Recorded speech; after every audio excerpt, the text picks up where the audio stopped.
What's up, everybody? My name is Parasite. Welcome to our second recruiting update of year one of rebuilding Nebraska. If you didn't see our first recruiting update, this is going to be its own little video where I go over the recruiting at this point of the season. We won't be playing the Northwestern game, but don't worry, that will be coming out in a different episode in about 1 or 2 hours, so keep an eye out for that. This is just going to be recruiting. And with our 3-game losing streak, recruiting has become very important. And I've kind of taken a different approach to it. This team really needs a complete rebuild. If you look at the team, the best players on the team are all seniors, which is a lot of times the best players are seniors, but they're usually not all seniors. We have, I think, 3 players that are above an 80 that aren't seniors. Jojo DeMond Sr., Allen Sr., Williams Sr. The only non-seniors are Nelson, Honas, who is a senior, but he's being redshirted this year because he's a transfer. So he's going to be a senior next year. And then Cam Jurgens and Prochaska. So we have 4, I guess. Everyone else that's 80 or higher is a senior. So not only is the top of this roster not going to be very good next year, the bottom is not going to be very good either, because the bottom of this roster sucks too. We have a lot of players that are under 73, and not all of them are freshmen. But just the bottom of this roster is just not good either. Like, we could use true freshmen at basically every single position to just improve the depth of this team. So we've got 25 scholarships available to us. I plan on using every single one of them. So getting to our recruiting board, we have finally gotten a commit. It's week 10. We have our first commit of the season, which isn't great, but one of our commits is our #1 target, and that is Jeff Holland. We have our quarterback of the future. He is pretty solid, good speed, decent acceleration, really good agility, really good at breaking tackles, just like Adrian Martinez, but unlike Adrian Martinez, hopefully, he can throw the football. 84 throw power, 78 accuracy. Probably going to start for us as a true freshman. Our other commit is Ryan Brown, defensive tackle. We have 2 defensive tackles who are graduating, so we need 2 defensive tackles. He might not start for us next year. He might even redshirt, but we just need the depth there. He's a solid player all around. Now, to the players that we're actually going after. With Jeff Holland committing, our new #1 target is Lance Little, a defensive end. We are probably moving to a 4-3 next year, so we need like 4 new pass rushing defensive ends because we have none. So Lance Little's the #1 guy I'm going after, but it's looking unlikely that we're going to get him. Georgia have been coming into the race pretty significantly, gaining by over 300 points every single week. They haven't offered him a scholarship yet, which is the only hope I have. Otherwise, I think it'd been basically guaranteed he was going to go to Georgia, and I might have just gotten out of it. But I still have hope we can land him. But if Georgia do give him that scholarship, it's pretty much over. #2 target, guy I've been going after since the very beginning, Blake Harper, 82 overall, highest guy on our board.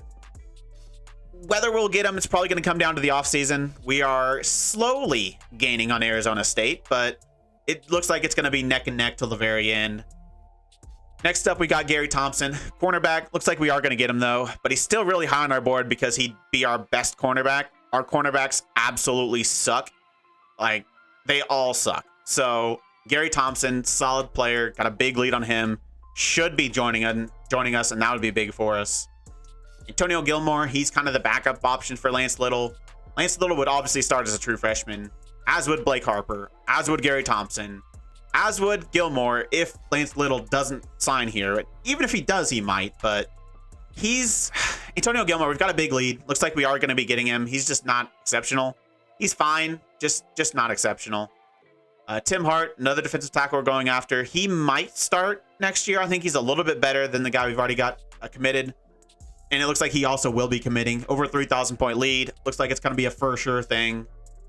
Brandon Wood, another cornerback. Another one I'm not too sure about, but he would also start as a true freshman. Like I said, our cornerbacks suck. But Oklahoma State is right up there with us. I think we're slowly gaining, but very slowly. So it's very likely this one also goes to the offseason. Maurice Whitworth, another guy we've been going after since the very beginning. It looked like he was going to sign here. And then Florida decided they wanted a piece of him. So they are also, like Georgia, they are gaining significantly every single week. And they haven't even had his visit yet. We have. So they've offered him a scholarship. So it's looking very, very unlikely we get Whitworth, who would have started for us as a true freshman. But we have a backup, and that is Michael Newsom. So this is a tackle, but I would move him to guard. He's got the size for it. He's got the blocking ability to do it. Really good run blocker at 86 run block. pass block is a concern, but he probably would still be our best guard as a true freshman. So, and it looks like we probably will get him. I've just started going all in, so I think we will start gaining on that lead that Baylor has. And we're still the only team to have offered him a scholarship, so hopefully we'll be getting him, considering it's very unlikely we're going to get Whitworth. Donaldson, another player we're unlikely to get. Wide receiver, just gotten into him pretty recently, but Texas Tech have a pretty big lead. They're not really gaining on us by that much, but we're already out the projected cutoff, and we're not growing, so it's kind of looking unlikely we're going to get Donaldson. He's a really good receiver, though. Look at those spec catching traffic, route running, release, all very good. Good after the catch as well. Could also be a quarterback, just not exceptionally fast. But the wide receiver it looks like we are going to be getting is Greg McKinney. We need at least one. Greg McKinney, like most of these players above him, would probably start as a true freshman. Got some solid speed, not as good of a receiver. Look at his catching traffic and all that, just in the mid 70s compared to like the low and mid 80s. And not quite as good after the catch either. So he's okay. He's okay. He's still better than what we have. Another new player to the board is Rodney Jennings. Look at the Greg McKinney lead. We've got an 1,800 point lead on him. Probably should be getting him. Rodney Jennings, new player to the board. Tight end's not a massive need. We've got 3 relatively young tight ends that aren't terrible, but he's just really freaking good. Really good speed, really good as a receiver. 86 catching as a freshman. Not great blocker, but he's got about everything else you'd want in a tight end. Size as well at 6'4", 257. Would really like to get him because he'd probably, even though we might have a higher overall player there, he might still start because he's that good of a receiver. James Hill, another receiver. We probably need multiple. And again, he has a chance to start, even though I don't really rate him super high. But it's looking kind of unlikely. Ole Miss are going out pretty hard for him. And yeah, they're gaining by 450. So even if we went all 500 points into him, Ole Miss would still be gaining on us. So probably not going to get James Hill, but we're still the only team to offer him a scholarship. And if you look at his attributes, they're just not great. Like 71 catching and 70 catching traffic. His route running is great, but if he can't catch the ball, it doesn't really matter. Cornerback, we're going after another one. Travis Williams probably wouldn't start as a true freshman, but he would improve the depth significantly. So I would like to get him. He'd also probably only be a slot corner. He's got really good speed and agility, but he's got very low press. So I think he would fare better in the slot. There's a chance he could start as a slot corner as a true freshman, but I don't know. It looks like we could get him. Just recently started going after him. North Texas is also up there, but they're North Texas. We're Nebraska. Still should have more pulling power than that. Tony Roberts, only this low on the board because we're so likely to get him. It's an area we obviously need somebody at. We have one center who is graduating, and we only have one other center on the team. So we have to get at least one center. Probably wouldn't start as a freshman unless we moved him to guard possibly, but you know, in 1 to 2 years, he'd be a very good starting center for us. So I do really want him, and it looks like we are going to be getting him. Jake Pierce, a running back we've just started going after, 79 overall, but running back not the biggest need. Ramir Johnson is only a sophomore, so, and he's solid, 76 overall, something like that. So he'll be about the same overall as Jake Pierce. And Pierce doesn't really have any attributes that absolutely wow me. Like, they're all really solid, just without being exceptional nearly anywhere. And we've only recently started going after him because we lost one of our top targets, who was also a running back, and I just thought had a little bit better attributes, but he has committed elsewhere. I'll show you to him real quick. And that player is Kenny Ross. He's a 79 overall athlete. That would have been a good running back for us. He's got good speed, good acceleration. Agility's only good, but he's got really good elusiveness. Really good break tackle as well at 80. Trucking's a little low, but I value break tackle a little bit higher than trucking, depending on the player. But his carrying's solid. He's got solid ball carrier vision. Could also be a quarterback. And he's got really good receiver ability as well. Solid catching.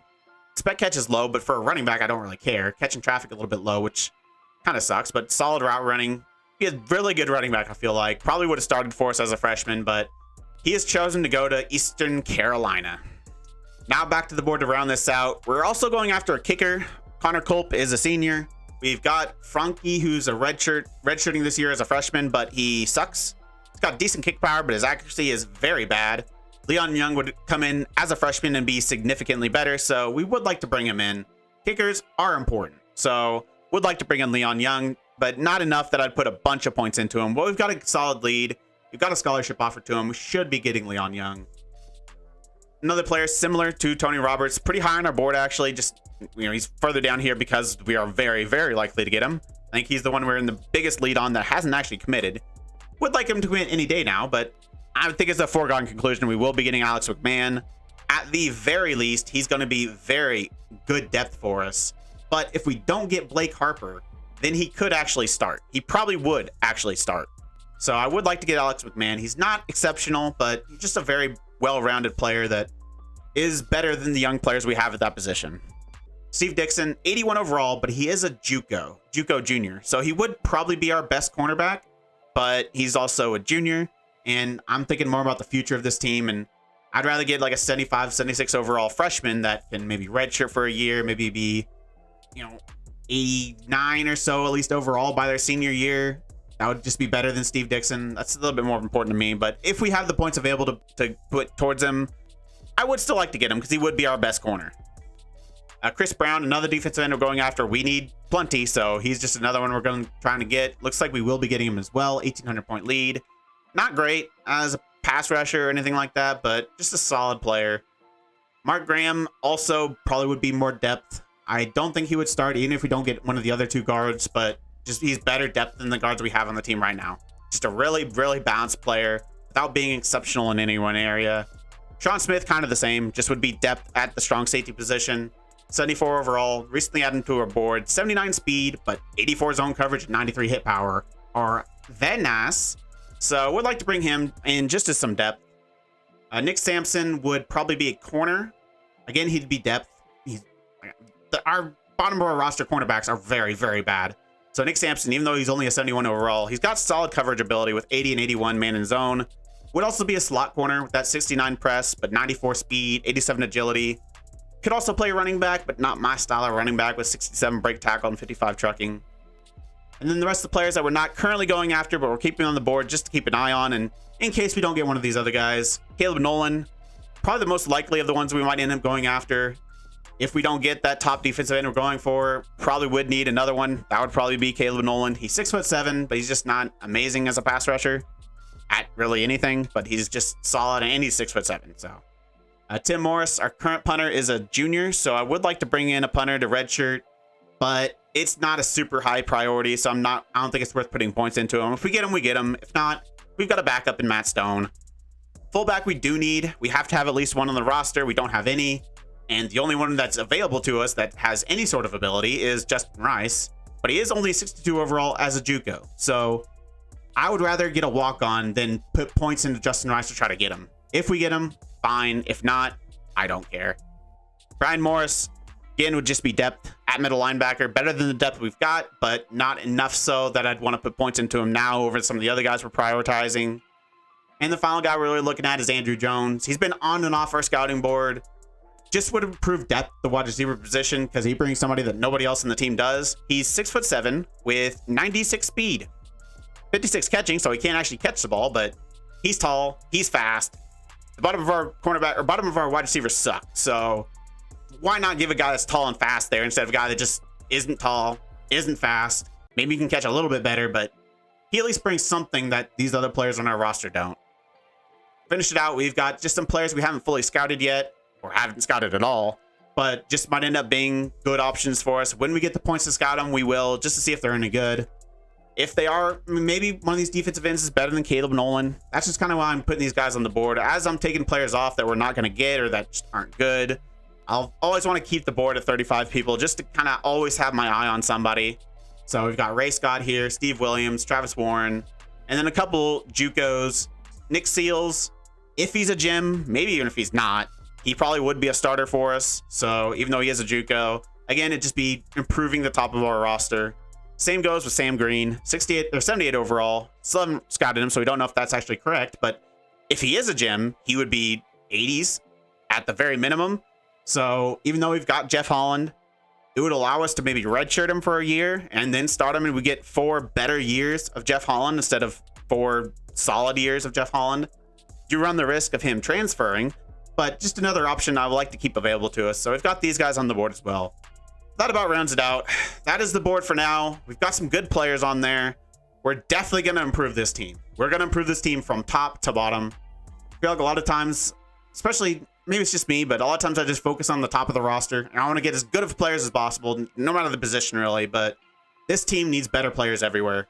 So I want to try to improve every single level of this team and use all 25 scholarships. We've got quite a few seniors who are leaving, and we've got plenty of players who I wouldn't have a single problem cutting. So I think we can afford to bring in 25 new players, and I think that'd probably be the best thing for this team. So that's going to be it for our second recruiting update of the season. The episode where we play our next game against Northwestern is going to be coming up in a few hours from when this video is posted. Hopefully we can stop our 3-game losing streak, and hopefully we can finally get a win in the Big Ten. Quick update, I was playing the Northwestern game, we were in the fourth quarter, and everything was going well. We were playing really well, we were scoring points, we were winning, and then my power went out, and I lost everything. And unfortunately, I just don't have enough time tonight to be able to re-record all the gameplay. It takes a while, and to edit it, which also takes a while. So this is going to have to be the only episode of Rebuilding Nebraska for the day. The Northwestern game will be coming out on Thursday. Hope you understand, it was kind of out of my control. If you made it this far, why don't you like the video, subscribe, and click the bell. The links to all my socials and my Twitch are in the description. I really appreciate all your support. Thank you all for joining me, and I'll see you next time.